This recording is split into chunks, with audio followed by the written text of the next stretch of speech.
दोस्तों, कभी आपने सोचा है कि स्टॉक मार्केट की दुनिया में कुछ लोग इतने बड़े कैसे बन जाते हैं कि उनका नाम पूरी दुनिया में लिया जाता है? कैसे एक इंसान दिन रात मेहनत करके अपनी समझ और स्ट्रैटेजी से करोड़ों अरबों का खेल खेलता है और फिर सक्सेस की एक ऐसी स्टोरी लिखता है जिसे सुनकर हर कोई इंस्पायर हो जाता है। आज मैं आपको ऐसी ही कहानी सुनाने जा रहा हूं। ये कहानी है जापान के सबसे बड़े ट्रेडर की कहानी, जिसका नाम है तकाशी कोतेगावा। जी हाँ, वही शख्स जिसने ट्रेडिंग की दुनिया में अपने नाम से इतिहास रच दिया।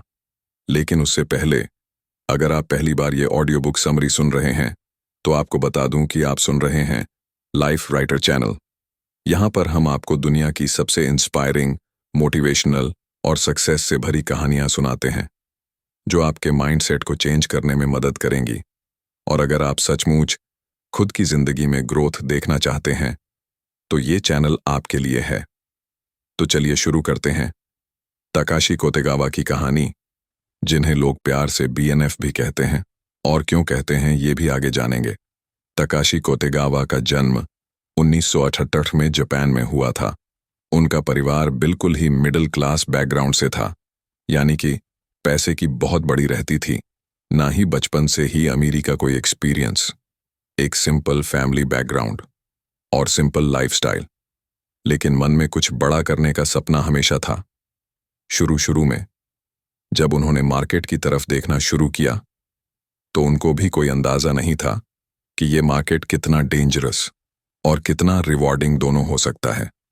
लेकिन उन्होंने रिस्क लेने का फैसला किया।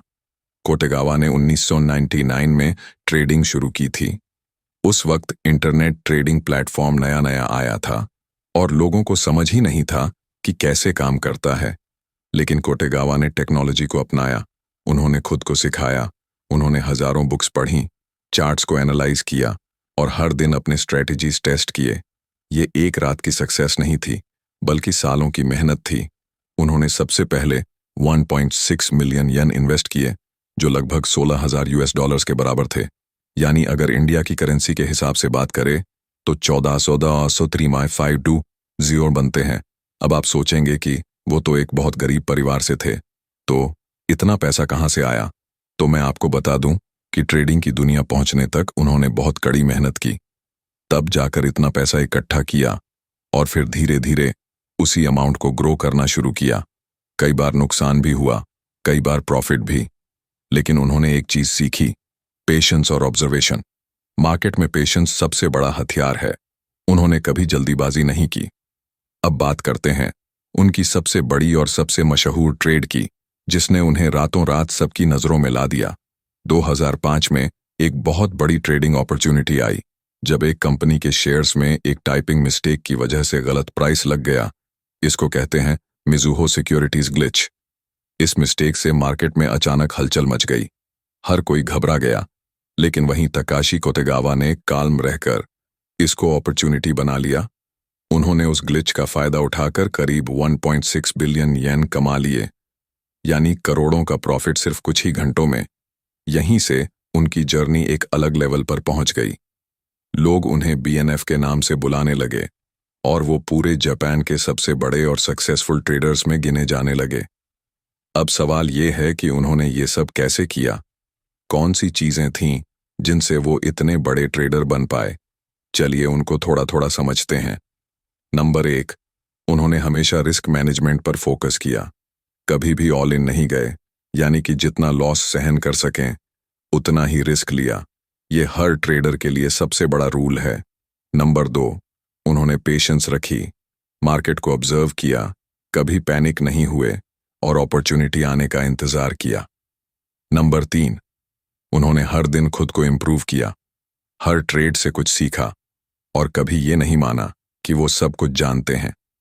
नंबर 4, उन्होंने अपनी स्ट्रैटेजीज खुद बनाई, दूसरों की कॉपी नहीं की, बल्कि अपनी एनालिसिस और रिसर्च से काम किया।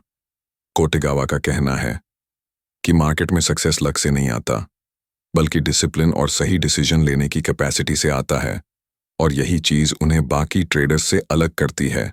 अब अगर आप सोच रहे हैं कि कोतेगावा की लाइफस्टाइल कैसी होगी, तो आपको जानकर हैरानी होगी कि करोड़ों अरबों कमाने के बावजूद भी वो बहुत सिंपल लाइफ जीते हैं, ना कोई लग्जरी लाइफस्टाइल, ना ही कोई शो ऑफ। वो कहते हैं कि अगर आप ज्यादा लग्जरी में चले गए तो फोकस चला जाता है, और फोकस खोना मतलब मार्केट में हार जाना। उनकी स्टोरी से हमें ये सीख मिलती है कि सक्सेस सिर्फ पैसों से नहीं आती, बल्कि डिसिप्लिन, पेशेंस और सही सोच से आती है। और अगर आपको ये ऑडियो बुक समरी हेल्पफुल लगी हो या आपने इससे कुछ सीखने लायक पाया हो तो वीडियो को लाइक कर दीजिए, अपने दोस्तों के साथ शेयर कीजिए और लाइफ राइटर चैनल को सब्सक्राइब करना मत भूलिए, ताकि आपको ऐसी और भी इंस्पायरिंग कहानियां मिलती रहें। अब अगले वीडियो के लिए आपको एक छोटा सा हिंट देता हूं। अगली बार हम बात करेंगे एक ऐसे व्यक्ति की जिसने पूरी दुनिया की इन्वेस्टमेंट स्ट्रेटजीज को बदल दिया और जिनका नाम सुनते ही हर कोई रिस्पेक्ट में खड़ा हो जाता है। आप समझ ही गए होंगे मैं किसकी बात कर रहा हूं, लेकिन पूरी कहानी जानने के लिए आपको अगला वीडियो देखना होगा। और हाँ, अगर आप चाहते हैं कि मैं किसी स्पेसिफिक टॉपिक या किसी खास इंसान की कहानी लाऊं, तो कमेंट्स में जरूर लिखें। अगली वीडियो मैं आपके कमेंट किए हुए टॉपिक पर ही बनाऊंगा। तो आज की स्टोरी यहीं खत्म होती है, लेकिन याद रखिए, मार्केट में जीतने के लिए पेशेंस, डिसिप्लिन और सही सोच ही सबसे बड़ा हथियार है। जैसे कि तकाशी कोतेगावा ने हमें सिखाया